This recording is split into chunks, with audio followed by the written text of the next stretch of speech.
Let me touch on this quickly, and then you can touch on whatever you'd like to touch on. So this is an article that I saw this morning, Canadian Mortgage Trends. So I was actually talking about we talked about first-time home buyers, household debt, etc. This is talking about under 35. So households of people aged under 35 lead the way in reducing mortgage debt. This was from Stats Canada. So I'll read this. It's probably a 1-minute read, but I think there's a lot of valuable info in here. So it says, Canada's youngest demographic of homeowners is the only group to have reduced their mortgage debt since rates started rising in 2022. New data from Statistics Canada found that households where the major income earner is 35 or younger reduced their overall mortgage debt by 5%. All other age groups of households, meanwhile, saw their mortgage debt grow by an average of 1.3 from the third quarter of 2022 to Q3 of 2023. StatsCan says there's various reasons why households in the youngest age group may be reducing their mortgage balances. It says prospective homeowners may be turning away from the housing market due to affordability concerns, while existing homeowners who purchased a home when interest rates were much lower a few years ago may be paying off their existing mortgage debt balances or moving into more affordable accommodations. So that makes sense. Obviously, people at a lower interest rate, they have that additional cash flow where others don't, and they're applying that to the principal balance. It says debt to income ratios also fall for youngest demographics. The data also found the country's youngest households saw their debt to income ratios decline, although their debt service ratios increase year over year. The under 35 age group saw their average debt to income ratio fall to 165% in Q3 2023, down 10 percentage points compared to the previous year. And then last, I'll just get into this last point. It says overall household credit continues to grow, although the rate has slowed considerably since the Bank of Canada started hiking rates in early 2022. Total liabilities for households increased by $7.4 billion in November, up 0.3 month over month to total $2.9 trillion, Stats Canada said. Mortgage debt rose by $5.4 billion in November, up 0.3 from October. That says persistently high interest rates and inflation are likely to continue to strain households' ability to make ends meet without going further into debt, especially vulnerable groups.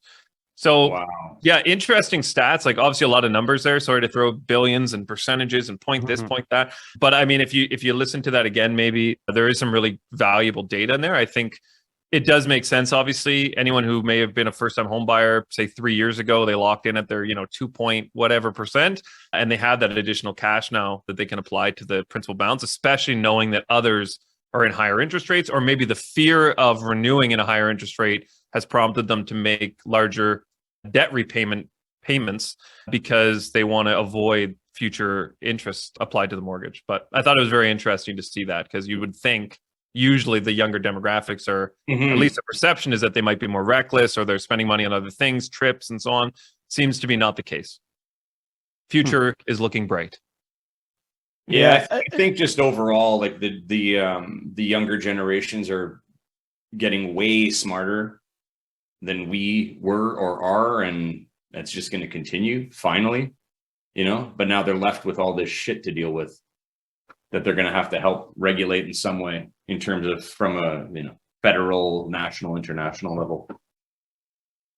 I think the interesting stat in there was that the under 35 has decreased their debt to income ratio by 10%, or 10 points, which is, consumer debt being originally 175% of what their income is, to reducing it to 165 is pretty huge, considering, that debt is typically 20%, 13%. It's the unsecured lines of credit, the credit cards. So being that they've been able to reduce that is pretty substantial, especially considering the stats out there are that the default rate on, consumer debt category of 90-day plus delinquencies on credit cards. I was on a presentation on Friday and they were talking about the increase there from Q3 of 2022. The 90 plus delinquency rate was 3.69%. And in Q3 of 2023, that jumped to 5.78%.